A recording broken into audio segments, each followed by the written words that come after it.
सुबह के 5 बजे का सुकून यकीनन अल्लाह ने सुबह के टाइम में बहुत ही बरकतें और रहमतें रखी हैं। अपने दिन का जल्दी आगाज़, इसके फ़ायदे अगर आप समझ जाएँ ना तो दुनिया जहाँ की हर एक चीज़ में आपको कामयाबी मिल जाएगी। आज मैं प्रैक्टिकली आपके साथ शेयर करने वाली हूँ कि कैसे आपके सुबह के टाइम में एक जादुई सी ताकत है, जो आपको पूरा दिन बिना थकाए फुल एनर्जेटिक तरीके से अपने पूरे घर को सँभालने में बहुत ज़्यादा हेल्प करती है। आज इसी टॉपिक पे बात करेंगे, अपने पूरे दिन की रूटीन आपके साथ में शेयर करूँगी और साथ में कुछ बहुत ही मज़ेदार सी रेसिपीज़ होंगी। सो हर बार की तरह ये व्लॉग भी बहुत ही इन्फॉर्मेटिव है, सो प्लीज़ पूरा देखिएगा वीडियो को। अस्सलामुअलैकुम, क्या हाल-चाल है? कैसी है मेरी प्यारी सी यूट्यूब फैमिली? उम्मीद है जी आप सब खैरियत से होंगे। Welcome to my new vlog. सुबह के 5 बजे हैं अभी, 5 बज के 10 मिनट हो रहे हैं। अलार्म मैंने 5 बजे का सेट किया हुआ है अपने फ़ोन पे भी, हस्बैंड के फ़ोन पे भी। उठते-उठते 10 मिनट लग जाते हैं। उठ के सबसे पहले तो नमाज़ अदा कर ली। जब आपने फ़जर की नमाज़ अदा कर ली ना, तो समझो ये पहला फ़ायदा आपका यहीं से शुरू हो गया और बहुत बड़ा फ़ायदा है, जो आपके अभी के लिए भी और आपकी आख़िरत सँवारने में भी काम आएगा। जब आप फ़जर की नमाज़ के लिए उठ जाते हो ना, तो समझो आपका पूरा दिन अब बहुत ही पुरसुकून और मैनेजेबल गुज़रेगा, इसमें तो कोई शक वाली बात ही नहीं है। यहीं से आपका दिन जो है ना, वो बहुत अच्छा शुरू हो जाता है। जब आपने कहीं नमाज़ नहीं भी पढ़नी है ना, तब भी उठो। ज़िक्र-अज़कार तो आप कर सकते हो ना, तो वो करो। अब मैंने भी नमाज़ पढ़ ली, उसके बाद मैं काफ़ी देर तक ज़िक्र-अज़कार करती रहती हूँ। कुछ वज़ाइफ़ जो मैं करती हूँ बिला नागा, तो वो मैंने करने होते हैं। तो बस वही करते-कराते जो है ना मुझे 6 बज जाते हैं। इस तरह से पौने 6 बजे तक ना वो सारा करके और मैं छत पे लाज़मी जाती हूँ। आजकल लाज़मी मैं छत पे चले जाती हूँ, 5-10 मिनट के लिए जाऊँ। ज़्यादा टाइम तो नहीं मिलता है क्योंकि फिर बच्चों ने स्कूल वग़ैरह जाना होता है। लेकिन ये है कि मैं फिर भी थोड़ी देर के लिए जाऊँ छत पे तो मैं लाज़मी जाती हूँ। 1-2 राउंड लग जाते हैं और वो जो ताज़ा हवा होती है ना, परिंदों की चहल-पहल मुझे बहुत ज़्यादा सुकून देती है। बस इस तरह से अपना थोड़ा-सा मी टाइम स्पेंड किया ऊपर छत पे और फिर मैं आ गई थी नीचे। अब मैंने बच्चों के स्कूल जाने की तैयारी शुरू कर दी है। 6 सवा 6 का टाइम हो गया होगा मुझे अभी। तो यहाँ पर आज मैं बनाऊँगी बच्चों के लंच बॉक्स के लिए मैकरोनी। तो वही मैंने रख दिया बॉयल करने के लिए। पानी के अंदर मैंने नमक ऐड कर दिया था और जैसे पानी गर्म हुआ है तो उसके अंदर मैंने मैकरोनी ऐड कर दी है। अब जब तक ये बॉयल हो रही है ना, मैं आराम से बैठ के अपना ये चिया सीड्स वाला पानी एन्जॉय करती हूँ, पीती हूँ, जो कि आजकल मैं डेली ही पी रही हूँ। अच्छा, अगर आप ये चिया सीड्स वगैरह नहीं भी पीते हैं ना, मैं तो वेट लॉस वगैरह के लिए आजकल पी रही हूँ। अगर आप ये नहीं भी पीते, तब भी आप सादा जो पानी होता है ना, उसका लाज़मी इंटेक रखा करें सुबह के टाइम। पानी को हल्का-सा गुनगुना कर लें, 1 से 2 ग्लास लाज़मी पिया करें। बहुत सही रहता है पानी इस तरह से सुबह उठ के पीना, आपकी स्किन के लिए, आपकी हेल्थ के लिए, स्पेशली आपका पेट ऐसे साफ़ हो जाता है, तो काफ़ी सही रहता है। तो लाज़मी 1 से 2 ग्लास पानी आप पिया करें और अगर आप वेट लॉस वगैरह कर रहे हैं, तो ये चिया सीड्स पी सकते हैं। मैं तो इनको इस तरह से खा पी लेती हूँ चम्मच के साथ, क्योंकि मैं ऐसे पीऊँ ना, तो वो ऐसे जैसे मेरे मुँह में जाके फूल जाते हैं, तो मैं ना चम्मच ले लेती हूँ साथ में। तो ये होता है। अच्छा, मुझे ना कमेंट आए थे कि आप तो बड़ी स्मार्ट हो गई हैं। कहाँ यार, अभी नहीं स्मार्ट हुई हूँ मैं, कोशिश कर रही हूँ कि ज़रा थोड़ा-सा लूज़ कर लूँ। मेरे से ना कंटिन्यू नहीं रखी जाती है डाइट, ये मेरे साथ ना एक मसला है। मैं करती रहती हूँ, चिया सीड्स तो मैंने छोड़े ही नहीं है ना, बाकी थोड़ी डाइट वगैरह वो मैंने ज़रा स्किप कर दी थी बीच में, लेकिन ये है कि चिया सीड्स तो मैं पी रही हूँ। अच्छा, इनका एक ये फ़ायदा तो है ना कि ये वेट लूज़ में काफ़ी हेल्प करते हैं। इसके साथ-साथ ना मैदे की जो गर्मी होती है ना, उसको भी बिल्कुल ख़त्म करते हैं और पी के ना बड़ा ही रिफ्रेशिंग सा फ़ील होता है इनको पी के। बड़ा ही ऐसे सुकून सा मिल जाता है मुझे। बस इनका जो टेस्ट है ना, वो इतना कोई अच्छा नहीं है। बस वही बात है कि अगर एक दफ़ा आपको डेवलप हो जाए ना इसका टेस्ट, फिर आपको अच्छा लगता है। एक रूटीन में चीज़ जब शामिल हो जाती है ना, तो इस तरह से करके तो आराम से बैठ के मैंने वो पिया है। लास्ट टाइम मुझे कमेंट आया जब मैं कुछ भी पी रही होती हूँ तो शूट करूँ ना, "अच्छा, आप ये पीती हो, आप क्या सोच रही थी?" तो 600 सोचें होती हैं दिमाग में। मैं तो यही सोच रही थी कि मैंने दिन भर में क्या-क्या काम करने हैं, तो बस उसकी सारी प्लानिंग, प्लॉटिंग चल रही होती है। और ये भी काफ़ी फ़ायदेमंद है आपके लिए कि आप भी ये प्लान कर सकते हैं कि सुबह के टाइम ना अपनी पूरी रूटीन को, जो-जो काम आपने करने हैं पूरा दिन में, उनकी एक प्लानिंग कर लिया करें। ये काफ़ी सही रहता है आपके लिए कि जो-जो काम आपने करने हैं उनकी एक लिस्ट जो है ना अपने दिमाग पे सेट कर लो कि ये ज़रूरी काम है आज के लिए, तो ये मैं करूँगी ही करूँगी। 100% नहीं तो 70-80% तो लाज़मी हो जाएँगे। इस तरह से ना करके शुरू किया करें अपनी रूटीन को। आपको याद होगा पिछले व्लॉग में मैंने ये कुछ वेजिटेबल्स काट के रखी थी। ये इसीलिए कि बच्चों के लंच बॉक्स में आसानी हो जाती है, क्योंकि ये सारी वेजिटेबल्स को कटने में टाइम लगता है। तो मैं काफ़ी हद तक जो तैयारी है ना वो 1 दिन पहले, 1 रात पहले कर लेती हूँ। प्लानिंग मैंने पहले कर लेनी होती है कि मुझे क्या देना है बच्चों को लंच बॉक्स में, उनको भी मैं पूछ लेती हूँ। अब ये नहीं कि हर दिन ऐसा ही बहुत ही कुछ बहुत ही शशके वाला जाता है। नहीं, ऐसा नहीं है। जो घर में कभी सालन वगैरह बना हो, उसके साथ भी पराठा चले जाता है, वैसे वो बहुत ही कम जाता है। ज़्यादातर बच्चे अंडा पराठा शौक से खा लेते हैं, या ब्रेड जैम हो गई, या शामी और साथ में पराठा बना दिया, या शामी वाले सैंडविच बन गए। तो इस तरह करके ना वैरायटी ऑफ फूड मैं देती रहती हूँ लंच बॉक्स में। कभी ये नहीं है कि 1-2 दिन जो है ना वो सेम ही लंच बॉक्स जा रहा हो।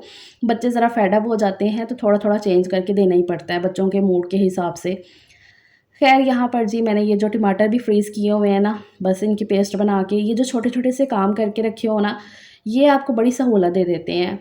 कोई हड़बड़ी नहीं होती है, और मेरी एक ऐसी आदत है ना कि मेरे से जल्दबाज़ी में ना काम सही से नहीं होता है। मैं सुकून से काम करने की आदी हूँ, और यकीन करें जो काम आपने सुकून से कर लेना ना, उससे बड़ी बात ही कोई नहीं है। और वैसे भी जब से ज़यान मेरा छोटा बेटा स्कूल जाने लगा ना, उसका एडमिशन मैंने करवा दिया, तब से मैंने अपनी रूटीन को भी ज़रा बदल दिया है।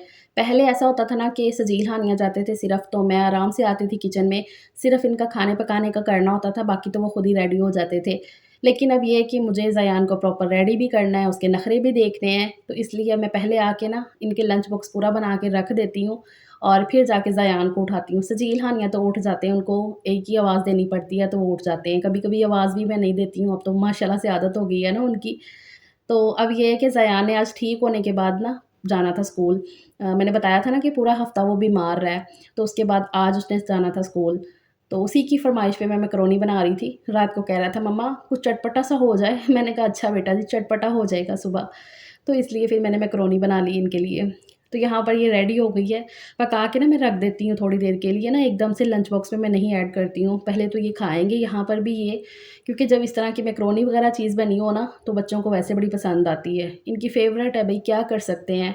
रेसिपी आपने देख ली है, समझ आ गई होगी आपको देखते-देखते ही कि मैंने किस तरह से बनाई है। मैं ना टमाटर की पेस्ट लाज़मी इसमें ऐड करती हूँ। इससे ना ज़रा थोड़ी-सी सॉसी बनती है मैकरोनी, वरना वो ड्राई-ड्राई नहीं अच्छी लगती है। इस तरह से ना ज़रा सॉसी हो जाती है, खाने में काफ़ी अच्छी लगती है। तो यहाँ पर मैंने बच्चों के लिए निकाल लिया, जो यहाँ से वो खाएँगे। हानिया और ज़यान का स्कूल जो है ना वो सेम ही है, तो वो एक ही टाइम पे निकलते हैं इकट्ठे। सजील ज़रा थोड़ा बाद में जाता है, सजील का हमने स्कूल जो है ना वो चेंज करवाया है। साथ-साथ मैं बच्चों को भी देखती रहती हूँ कि वो तैयार हो रहे हैं। हानिया खुद से तैयार हो जाती है, सिर्फ़ ये है कि उसके बाल वगैरह मुझे देखने पड़ते हैं, या सैज को थोड़ा सेट करना होता है, क्योंकि बच्चे तो फिर बच्चे ही होते हैं ना। हालाँकि बाल भी जब से उसके कटवाए हुए हैं ना, तो वो खुद से पोनी कर लेती है, पहले उसकी चुटकियाँ करनी पड़ती थी मुझे। यहाँ पर जी लंच बॉक्स तीनों बच्चों के रेडी हो गए हैं टाइम पे, अल्लाह का शुक्र है। फाइनली माशाल्लाह अल्हम्दुलिल्लाह से ज़यान भी रेडी हो गया जाने के लिए। इस बच्चे को आजकल रेडी करना ना बड़ा औखा हुआ पड़ा हमारे लिए, बहुत तंग करता है। स्कूल जाने के लिए नहीं, वहाँ तो आराम से जाएगा खुशी-खुशी, एक्साइटेड होके जाता है, रोता नहीं है माशाल्लाह माशाल्लाह से।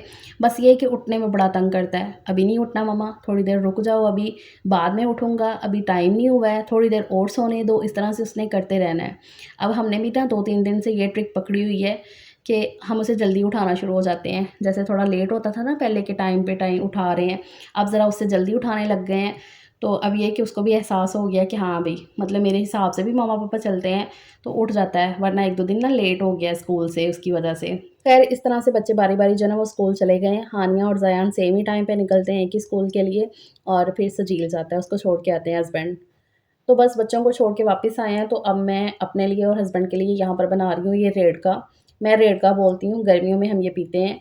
सुबह के टाइम में नाश्ता वगैरह करने को इतना दिल नहीं करता है, तो मैं रात को ही ना तुखमलंगा, साथ में गोंद कतीरा और इसबगोल, वो तीनों चीज़ों को मैं भिगो के रख देती हूँ। वही अभी मैंने आपको दिखाया ना, तो अच्छा खासा फूल जाते हैं। तो ब्लेंडर के अंदर मैंने वो ऐड किए, साथ में थोड़ा-सा दूध डाला है, और उतना ही मैंने दही ऐड कर दिया है। दोनों चीज़ों को अच्छे तरीके से मैंने जो है ना वो ब्लेंड कर लिया, बहुत ज़्यादा चलाना नहीं है इस टाइम पे। बस ये है कि हल्का-सा ब्लेंड करना है, और चीनी मैंने नहीं डाली थी क्योंकि मैं शक्कर यूज़ कर रही हूँ आजकल, तो इसलिए ना मैंने अपने लिए 1 ग्लास निकाल लिया था ब्लेंड करके, उसमें मैंने शक्कर ऐड कर दी है, और बाकी ये हस्बैंड के लिए माशाल्लाह से। उनके लिए मैंने इसमें ज़रा चीनी ऐड कर दी थी, तो ये काफ़ी टेस्टी, मज़ेदार सा, रिफ्रेशिंग सा और फुलफिल नाश्ता हो जाता है, क्योंकि सुबह के टाइम ना उनका दिल कर रहा होता है कुछ भी हैवी खाने-पीने को, और ना मेरा। आजकल मैं भी इसी तरह से कुछ ना कुछ लिक्विड ही मेरा होता है कि मैं पी लूँ। तो बस ये है कि उसके अंदर मैं लाज़मी कोई ना कोई लिक्विड मैं बना लूँ ना, 3-4 तरह के मैं बना लेती हूँ। इसमें रेड़का काफ़ी दफ़ा बन जाता है, क्योंकि ये ज़्यादा ज़रा मज़े का लगता है हमें। बाकी शक्कर कोला भी मैं बनाती हूँ। कोई भी लिक्विड मैं बना रही हूँ ना आजकल, उसके अंदर लाज़मी ये इसबगोल, तुखमलंगा और गोंद कतीरा का इस्तेमाल कर रही हूँ, क्योंकि गर्मी के टाइम पे ना ये चीज़ें बहुत ज़्यादा फ़ायदेमंद होती हैं। मैदे में गर्मी नहीं होने देती हैं। जैसे कि हस्बैंड ने बाहर जाके धूप में काम करना होता है तो उनके लिए बहुत ज़्यादा सही है। और सबसे बड़ी बात तो ये है कि बजट में रह के ना सारी चीज़ें आ जाती हैं, कोई इतना महँगी चीज़ें नहीं हैं। जैसे कि सर्दी के टाइम पे ना अक्सर ड्राई फ्रूट महँगे होते हैं, तो वो कहीं न कहीं नहीं इतने अफ़ोर्ड किए जाते हैं। कभी कर भी लो तो बहुत ही थोड़े से। लेकिन ये कि ये सारी चीज़ें जो है ना वो काफ़ी सस्ती होती हैं और पीने में टेस्टी भी लगती हैं, बच्चों को भी देनी चाहिए। मेरे बच्चे पी लेते हैं लेकिन वो गोंद कतीरा पी लेते हैं। उसमें उन्हें तुख्म लंगा नहीं इतना पसंद है और वैसे भी रात के टाइम ना दूध वगैरह जब वो पीते हैं ना तो उसमें मैं ऐड कर देती हूँ। इस तरह से अल्लाह का शुक्र है सबका नाश्ता हो गया है, हस्बैंड जा चुके हैं अपने शॉप पे और मैं घर के कामों में फ़ौरन से लग जाती हूँ बिना टाइम वेस्ट किए। मैं ना घर के कामों को फिर एक्सरसाइज़ समझ के करती हूँ कि मैंने खा पी लिया है तो अब मैंने ना एक्सरसाइज़ करनी है। तो घर के कामों को मैं एज़ अ एक्सरसाइज़ लेती हूँ, भाग-भाग के घर के काम किए। इस तरह से ना वो बॉडी में जैसे पसीना सा आता है ना, तो मुझे लगता है कि चलो अभी एक्सरसाइज़ हो गई। बात वही है कि दिल को तसल्ली देने वाली बात है ना। घर के कामों के बीच में अपने लिए टाइम निकालना ना हम औरतों के लिए ज़रा मुश्किल तो है, लेकिन नामुमकिन नहीं है। तो बस किसी न किसी तरीके से करना है। हालाँकि मैं प्लान कर रही हूँ कि मैं बाहर चले जाया करूँ, बच्चों के जाने के बाद ही सही, लेकिन मैं वॉक करके आऊँ थोड़ी देर के लिए। प्लान कर रही हूँ अभी मैं, देखो अब ये कब एग्ज़ीक्यूट होता है। देखो अब। ख़ैर यहाँ पर बातों-बातों में मैंने पूरे घर की साफ़-सफ़ाई कर ली है, अंदर रूम हो चुका है, किचन साफ़ कर लिया है, पूरे घर में झाड़ू लग के अब मैंने साफ़ी भी लगा दी है। और ये सारा काम मैंने पूरे पौने 9 बजे तक ख़त्म कर लिया है और ख़ुद मैं फ़्रेश होके भी आ गई हूँ। पूरे 9 बजे तक मेरे सारे कामों से फ्री होके मैं फ़्रेश भी हो गई हूँ। ये हर एक चीज़ आपको दिखाने का सिर्फ़ एक ही मकसद है कि अगर मैंने अपने दिन का आगाज़ बहुत ही टाइमली किया है, फ़जर की नमाज़ के साथ बेसिकली किया है, तो देखें हर एक काम मेरा प्लान के हिसाब से, मेरी तरतीब के हिसाब से हो गया है 9 बजे तक। अब 9 से 11 बजे तक, 11 बजे ज़यान को छुट्टी होती है, तो मतलब 9 से 11 बजे तक मेरे पास टाइम है कि मैं रेस्ट कर लूँ, लेकिन वो वाला टाइम मैंने अपने यूट्यूब को देना होता है। तो मैं एडिटिंग वगैरह रात को कर लेती हूँ। आजकल वॉइस ओवर जो है ना मैं सुबह के टाइम करती हूँ, जब बच्चे स्कूल चले जाते हैं। पहले मैं रात के टाइम कर लेती थी, लेकिन ये कि जब से अब कूलर लगना शुरू हुआ है ना, एयर कूलर, तो उसकी आवाज़ काफ़ी होती है, तो रात के टाइम ज़रा मुश्किल हो जाता है। तो इसलिए फिर मैं बच्चों के स्कूल जाने के बाद करती हूँ। तो अगर मैंने ये काम ना करना हो, तो वो ज़ाहिर-सी बात है मेरे पास वो रेस्ट का टाइम है। इस पे अब बात वही है कि कुछ पाने के लिए कुछ खोना तो पड़ता है, लेकिन इस खोने में भी ना बड़ा एक सुकून-सा है। अच्छा, साढ़े 11 बज गए थे मुझे अपना वीडियो का सारा काम करते-करते, वीडियो को लाइव करने में, तो ज़यान आ गया था और आके सो गया था। मुझे लेट हो गया, हालाँकि वॉइस ओवर तो मैंने टाइम से कर लिया था, लेकिन उसके बाद वीडियो को लाइव करने में बड़ा मसला हो रहा था। कभी कुछ ग्लिच आ गया यूट्यूब पे और कभी वाईफ़ाई का इश्यू बन गया। इस तरह के ना मसले-मसाइल चलते रहते हैं, जिसकी वजह से वीडियो जो है ना, जब आपने टाइम पे सोचा भी होता है ना कि इस टाइम पे मैंने अपलोड करनी है, लेकिन फिर भी कुछ ना कुछ इश्यू हो जाता है कभी-कभी। कभी-कभी बहुत ही टाइम से अपने हिसाब से चली जाती है वीडियो, लेकिन कभी-कभी ना इस तरह से मसला हो जाता है। तो फिर उसको भी सॉर्ट आउट करना होता है, तो मुझे टाइम ज़्यादा लग गया, ज़यान आया और उसको फिर मैंने सुला दिया। बल्कि वो खुद ही सो जाता है, उसको बस होता है कि मैं आते सार ही सो जाऊँ। मेरी ये कोशिश होती है कि दोपहर में जब हम सब लेटेंगे ना, तो वो तभी लेटे, लेकिन उसको नींद आई होती है, वो आते सार ही सो जाता है। अब साढ़े 11 बज गए थे, मैं फटाफट से उठी और खाना बनाना था दोपहर का और आज के खाने में बनने भी भरवा बैंगन थे। यही मैंने डिसाइड किया हुआ था, हस्बैंड की फ़रमाइश थी 1 दिन पहले की कि फ़रा भरवा बैंगन बनाने हैं इस बार, ये बैंगन आए हैं तो। तो मुझे ये होता है कि उन्होंने अगर कोई फ़रमाइश की है ना, तो मैं फटाफट से उसकी पूरी करूँ उनकी। तो इसलिए ना फिर मैंने यहाँ पर प्याज़ को काट लिया था और चॉपर की वज़ह से ज़रा थोड़ा-सा आसान हो गया काम। इसमें मैंने प्याज़, टमाटर और सब्ज़ मिर्चों को चॉप कर लिया था। मसाला ज़रा थोड़ा ज़्यादा बनाना होता है क्योंकि इसी को भरना भी है और इसी का मसाला भी बनेगा। तो मैंने प्याज़, टमाटर और सब्ज़ मिर्चों को चॉपर के अंदर चॉप कर लिया और स्पाइसेस के लिए वही लाल मिर्च पाउडर, नमक, हल्दी पाउडर और साथ में कलौंजी आजकल मैं ऐड कर रही हूँ, उसका काफ़ी मज़े का फ्लेवर होता है। और ज़ीरा धनिया पाउडर ना इन सारी चीज़ों में ज़्यादा इस्तेमाल हो तो अच्छा लगता है, तो 2 चम्मच जितना भर के मैंने इसमें ऐड किया था और उसके बाद अदरक लहसुन पेस्ट भी मैंने डाला और 2 चम्मच मैंने इसमें बेसन ऐड कर दिया था। बस ये सारी की चीज़ें डाल के अच्छे से मैंने मिक्स किया। बैंगन में इस तरह से आपने कट लगा लेना, बहुत ही डीप कट नहीं आपने लगाना है नीचे तक। बस ऊपर से ना ज़रा कट इस तरह से लगाना है कि इसका ना बहुत ही डीप ना हो, ताकि मसाला इसमें जब भरा जाए ना तो वो निकले ना। ये एक तरह से ना इसका लॉक सिस्टम हो जाता है, प्लस के साइन में ना आपने इसका कट लगाना होता है। तो सारे बैंगन को ना इस तरह से बारी-बारी से मैंने भर लिया है और बस ये चेक कर लेना कि बैंगन ना अंदर से ख़राब ना हो, तो ये भी ज़रा ध्यान रख लेना आप। तो इस तरह से सारा मसाला भर के तो ऊपर से मैंने इसमें ऑयल ऐड कर दिया है। ऑयल उस दिन से जब से मैंने गोलगप्पे फ्राई किए हैं ना तो कढ़ाई में पड़ा हुआ है, तो इसको मैं बारी-बारी करके इस्तेमाल कर रही हूँ। बाकी गोलगप्पे की रेसिपी आपको बड़ी पसंद आई है, लाज़मी ट्राई करना। बड़े मज़े के बनते हैं घर में, बाहर के मुकाबले में घर के ज़्यादा अच्छे लगेंगे और उसके बाद आप घर में ही बनाया करोगी, बाहर से नहीं लाओगे फिर आप। अच्छा ख़ैर यहाँ पर मैंने ऑयल ऐड कर दिया और बैंगन को ना मैंने थोड़ा-सा पका लिया था और बिल्कुल धीमी आँच पे आपने इसको पकाना है, दम वाली आँच पे।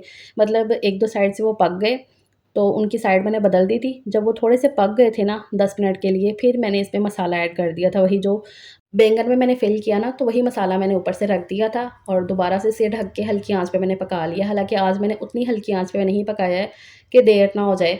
तो बहुत ही टेस्टी मज़ेदार से यहाँ पर भरवा बैंगन तैयार हो चुके हैं, सालन बन गया है और बच्चे भी स्कूल से आ गए हैं, हानिया भी आ गई और पूरे टाइम पे मेरा खाना बन गया था अल्हम्दुलिल्लाह से। बस सजील नहीं अभी आया है, तो मैंने हस्बैंड को कहा कि आप जाके सजील को ले आओ, आते हुए रोटी भी ले आना। तो मैं तब तक यहाँ पर कच्ची लस्सी बना के तैयार करती हूँ। इस तरह के सालन बने हो ना, भरवा करेले, भरवा टिंडे, भरवा बैंगन और कुछ भी भुना सालन बनाओ इस टाइम पे, लंच के टाइम पे, तो साथ में कच्ची लस्सी पीना बहुत ही ज़्यादा अच्छा लगता है। तो मैंने यहाँ पर ठंडी-ठंडी कच्ची लस्सी तैयार कर ली है, थोड़े से दूध में नमक ऐड किया और साथ में भर के पानी डाल दिया है। और यहाँ पर जी माशाल्लाह से बहुत ही मज़ेदार सी प्लेट मैंने तैयार कर ली है अपनी। इस प्लेट को देख के ही आपको जो देसी खाने पसंद करते हैं, उनको तो भूख लग गई होगी। बैंगन की ये रेसिपी को ट्राई करिएगा, भरवा बैंगन की, काफ़ी आसान सी है और काफ़ी ज़्यादा टेस्टी भी लगती है। जिसको बैंगन नहीं भी पसंद है ना, वो भी इस रेसिपी को शौक से खाएगा, आप ट्राई करके देखिएगा। मेरा सजील भी पहले नहीं खाता था, अब वो शौक से खाता है माशाल्लाह से। तो अल्लाह का शुक्र है सुबह 5 बजे से लेकर दोपहर तक बहुत ही नाइसली मैंने सारे कामों को मैनेज कर लिया है। अब मैं ज़ोहर की नमाज़ पढ़ लेती हूँ खाना खाने के बाद, उसके बाद बच्चों को लेकर लेट जाऊँगी, रेस्ट हो जाएगी और फिर शाम को उठ के बच्चों को पढ़ाना है, खाना तो बना हुआ है। सो दैट्स इट आज के लिए, टेक केयर।